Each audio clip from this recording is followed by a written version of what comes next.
bertindak dalam kehidupan. Angkat tangan. Siapa yang mau Tuhan bertindak dalam setiap kehidupannya bisa lambaikan tangan. Tuhan, hampir semua mau Tuhan bertindak dalam kehidupannya. Dan siapa di sini yang punya kerinduan atau punya doa supaya Tuhan menjawab setiap apa yang didoakan? Angkat tangan. Hari ini kita belajar Tuhan bertindak. Hari ini kita belajar Tuhan bertindak dalam setiap kehidupan kita. Kita buka kita di dalam diri kita. Mazmur. Selamat datang buat anak-anak PPLS masa pengenalan lingkungan sekolah Semak Makedonia di GBD Eklesia. Oke. Mazmur pasal 37 ayat ke-5, sama-sama berdiri kita baca kebenaran firman Tuhan ini. Mazmur pasal 37 ayat yang ke-5. Dalam hitungan ketiga kita baca kebenaran firman Tuhan. 2, 3, ya. Serahkanlah hidupmu kepada Tuhan dan percayalah kepadanya dan Ia akan tinggal. Serahkanlah hidupmu kepada Tuhan dan percaya kepadanya dan Ia akan bertindak. Kalau kita buka kebenaran firman Tuhan, kita baca secara letter, kita akan melihat bagaimana Tuhan bertindak dalam kehidupan kita. Apa yang harus kita lakukan? Yang pertama, serahkan dan percaya. Oh, silakan duduk.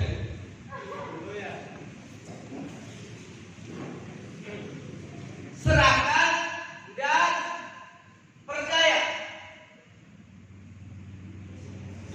Itu yang Tuhan minta.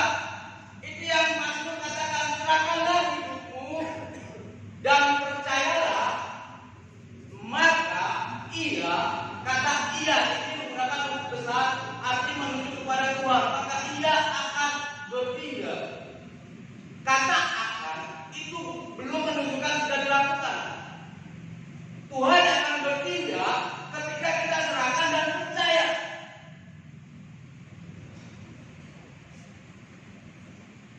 Sekarang yang menjadi pertanyaannya, siapa yang sudah menyerahkan kehidupannya kepada Tuhan? Bisa angkat tangan.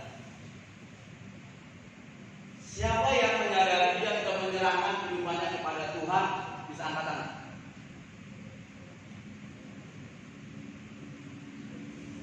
Benar nggak ada yang mau menyerahkan hidup sama Tuhan? Nggak ada. Coba siapa yang menyadari dia menyerahkan hidup sama Tuhan, angkat tangan. Oke.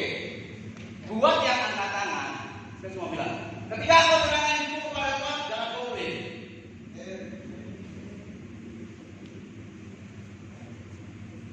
Boleh seseorang menyerahkan sesuatu kepada saya?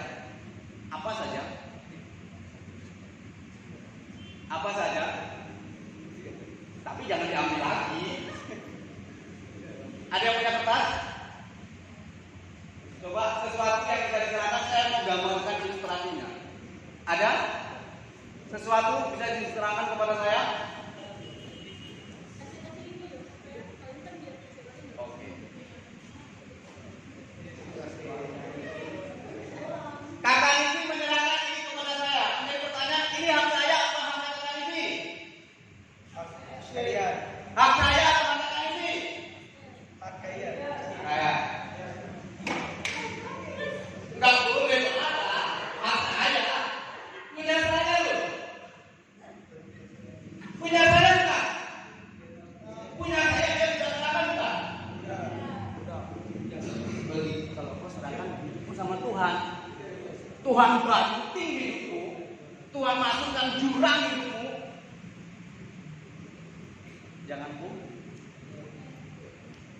Jangan komplain. Tuhan kenapa begini?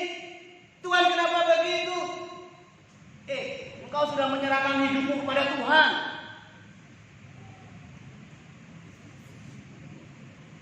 Itu baru saya hebat. Kalau saya potong-potong, sakit tidak perasaannya kakak ini? Sakit. Pertama dia katakan kakak yang tidak menghargai. Betul enggak? Lain kali kita bilang, oh Tuhan tidak menghargai, saya tidak menyerahkan Dengar, bejana tidak boleh memerintah seorang penjunang. Ketika engkau menyerahkan hidupmu, engkau bagaikan bejana yang Tuhan mau bentuk. Lain kali ketika bejana sebelum dibentuk apa? Ya diinjak. Mau diinjak? Sudah diinjak, dibanting. Dibentuk tidak sesuai. Dibalikkan lagi, dibanting lagi. Sudah jadi, dijemur. Habis itu apa? Dibakar. Tapi coba hasilnya apa? Berharga enggak? Berharga enggak? Berharga. Makanya firman Tuhan katakan serahkan dan percaya. Kebanyakan kita cuma serahkan, tapi kita nggak percaya. Sehingga ujung-ujungnya kita ambil lagi. Tapi kalau kita serahkan dan percaya, Roma 8 ayat 28, firman Tuhan apa? Coba Roma 8 ayat 28.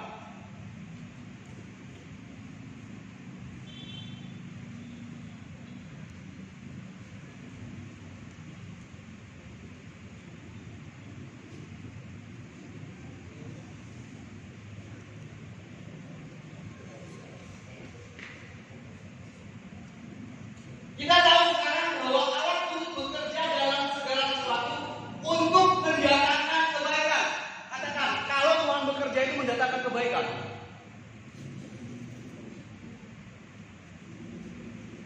Kita tahu sekarang Allah turut bekerja dalam segala sesuatu untuk mendatangkan kebaikan bagi mereka yang mengasihi Dia, yaitu bagi mereka yang terpanggil sesuai dengan rencana Allah. Kalau kita serahkan hidup kita kepada Tuhan, akhirnya kita mau hidup dalam rencana Tuhan enggak? Nah, ketika proses Tuhan terjadi dalam kehidupan kita, itu mendatangkan kebaikan, anak-anak muda.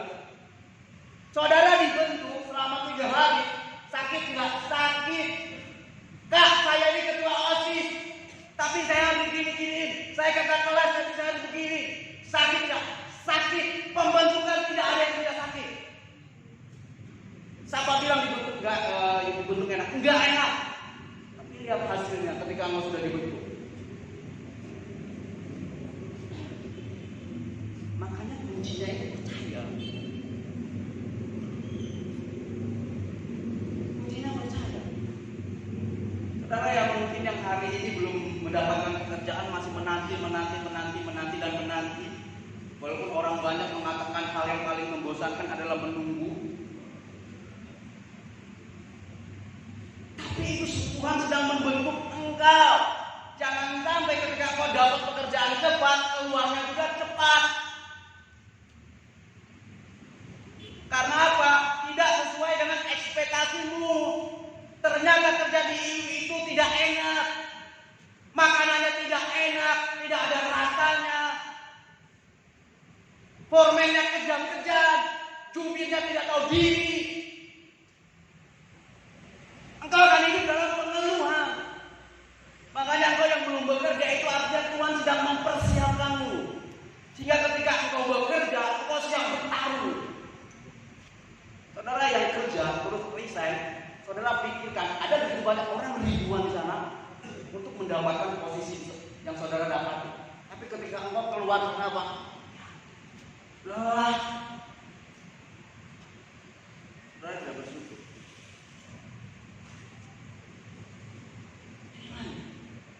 Kita belajar dari seorang anak muda dulu. Kalau sekarang sudah tua. Dari seorang Daniel. Saudara tahu kapan Daniel itu percaya kepada Tuhan? Kapan Daniel itu percaya kepada Tuhan? Waktu di gua singa kan? Daniel percaya sama Tuhan itu sebelum di gua singa. Makanya di dalam Daniel 6 ayat 11, 3 kali sehari Daniel itu sudah apa? Sudah berdoa kepada Tuhan. Jangan percaya kepada Tuhan saat kita punya masalah. Tuhan, aku tahu Engkau Tuhan yang besar. Engkau akan menyelesaikan masalahku. Ketika tidak ada masalah, kita tidak ingat Tuhan. Sehingga apa? Kita nggak pernah gereja. Kak, tapi kan ada gereja online. Iya, kalau di dalam lingkungan itu COVID-19. Di sini kan nggak ada namanya COVID-19. Jadi mari pastikan imanmu itu bukan hadir ketika ada masalah. Sebelum ada masalah, engkau sudah beriman kepada Tuhan. Makanya Sadrak, Mesak, dan Abednego katakan apa? Sekalipun Tuhan yang kami sembah tidak menolong kami, kami tidak akan menyembah patung yang Tuhan buat. Saudara bilang, sekalipun semua harta milikku, sekalipun aku dipecat, sekalipun keluarga Tuhan ambil, aku tetap percaya sama Tuhan. Bisa nggak kita berkata itu? Makanya di dalam Amsal 3 ayat 5 dikatakan apa? Percayalah kepada Tuhan dengan segenap hatimu dan jangan bersandar kepada pengertian. Kita manusia terbatas. Terus kita mau menyelami Tuhan, nggak akan bisa. Tidak akan bisa. Saya nggak tahu saudara, Tuhan izinkan dalam persoalan masalah apapun, saya nggak tahu. Tapi percayalah, ketika itu terjadi dalam kehidupan, firman Tuhan katakan itu mendatangkan kebaikan. Itu mendatangkan kebaikan. Tuhan akan bertindak kepada orang-orang yang menyerahkan hidupnya dalam bagi Tuhan. Kalau saudara tidak menyerahkan hidup saudara kepada Tuhan, jangan komplain ketika orang lain diberkati.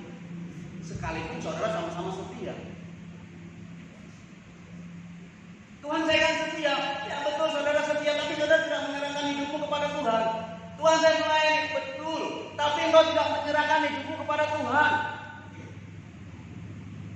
Makanya saya tadi katakan, orang yang menyerahkan itu melepaskan hak. Siapa tadi yang menyerahkan hidupnya kepada Tuhan? Sudah belajar melepaskan hak? Sudah belajar melepaskan hak? Gak enak kalau melepaskan hak.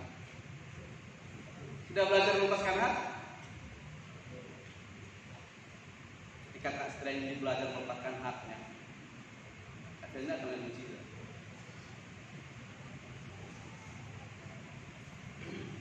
Lakukan bagian kita. Tuhan bagian kita sampai di sini. Selanjutnya bagian Tuhan. Area mustahil itu bagian Tuhan. Area mustahil itu bagian Tuhan.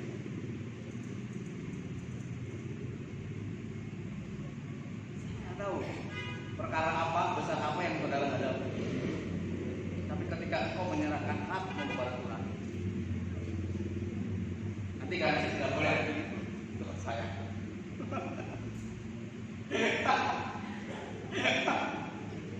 Itu hak saya. Ini hak saya. Ada yang berhenti? Enggak boleh, jangan. Sudah menyerahkan kan melepaskan hak. Ini punya saya loh. Saya mau robek, saya mau gunting, saya mau kasih orang.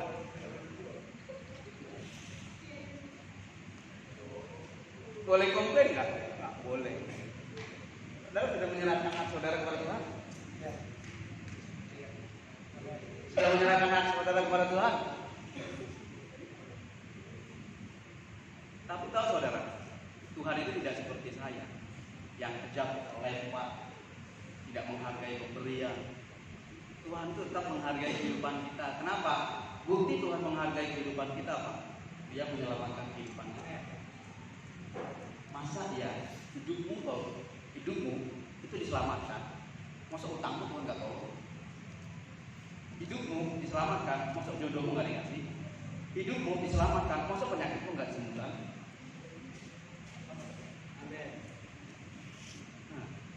Asalkan apa? Ras.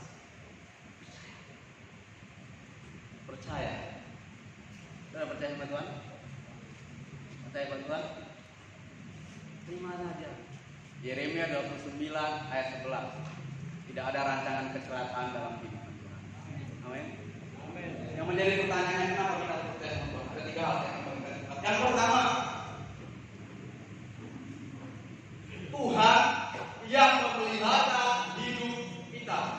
Mazmur 55 ayat 23. Ini kenapa kita harus percaya kepada Tuhan? Karena Tuhan yang memelihara setiap kehidupan kita. Dikatakan begini.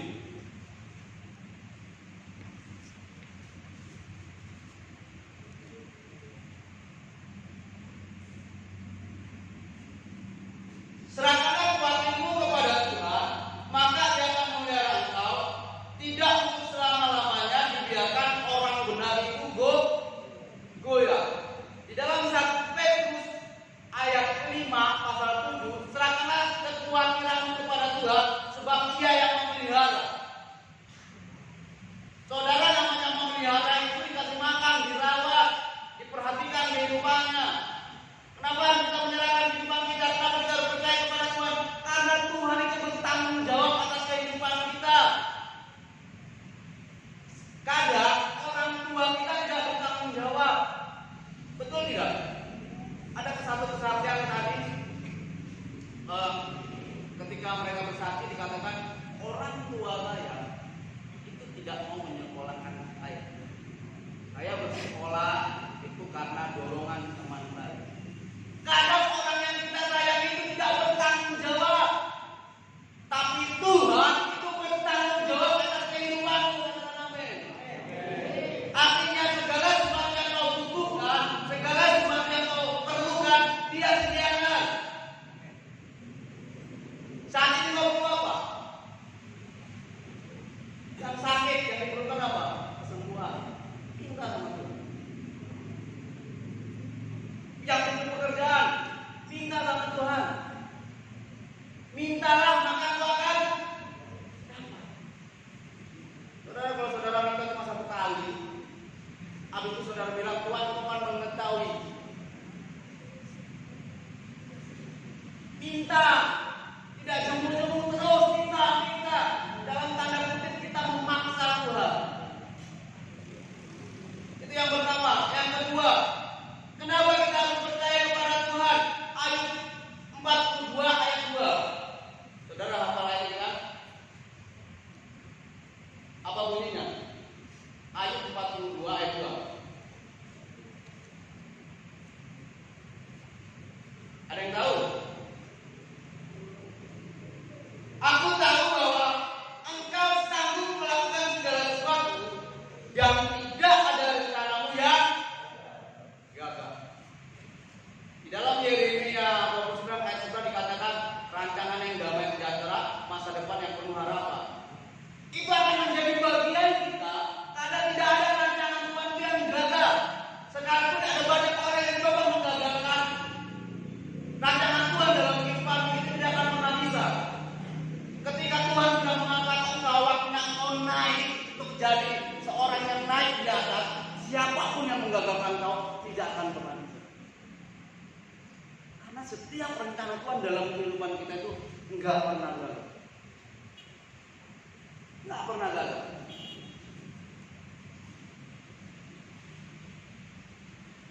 Masih kurang. Kalau dengan 2 hal itu aja saudara masih tidak percaya sama Tuhan.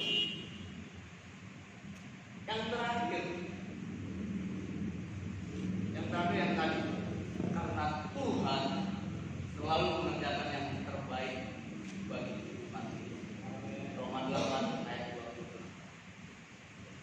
Saudara cari agama di dunia ini yang menawarkan hal itu dalam kehidupan saudara.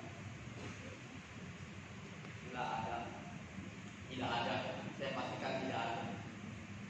Tapi Tuhan menawarkan itu dalam kehidupan kita sebagai anak-anak muda, sebagai orang-orang percaya.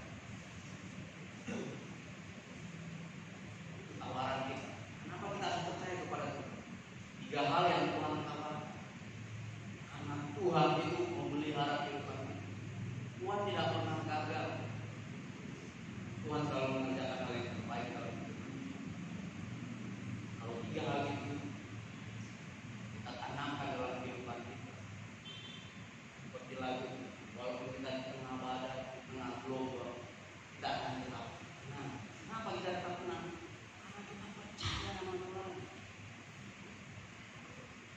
di dalam Lukas 1 ayat 37, bagi Tuhan tidak ada yang mustahil. Apa yang menjadi kehidupanmu hari ini? Percaya sama Tuhan, percaya saja. Makanya belajar membuat iman kita itu bertumbuh. Iman kita bertumbuh lewat apa?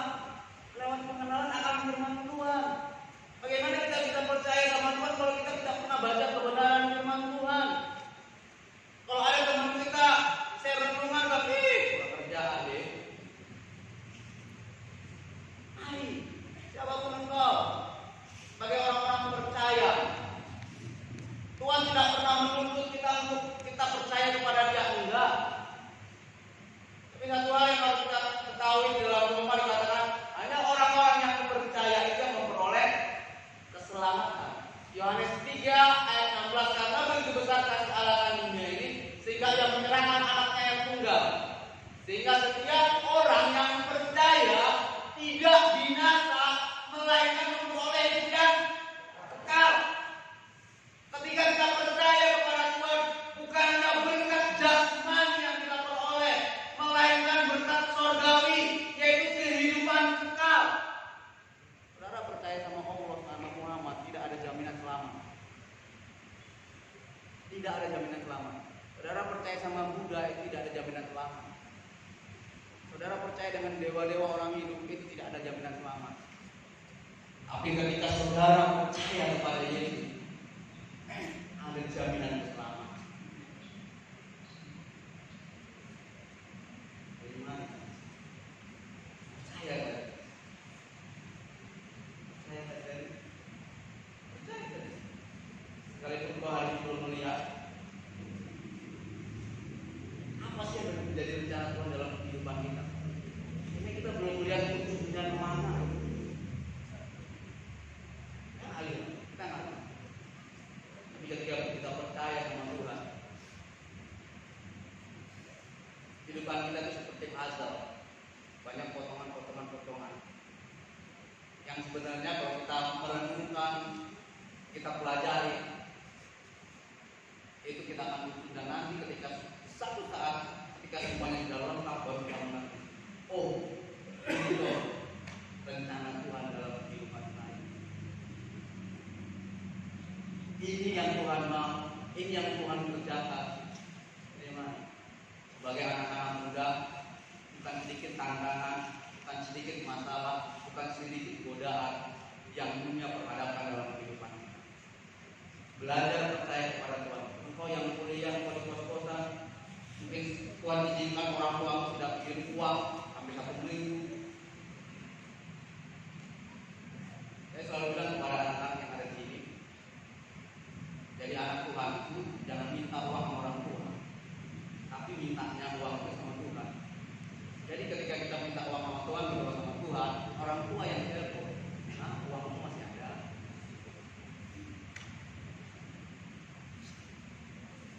Tapi kan kebanyakan kita kalau uang kita habis, kita bisa habis.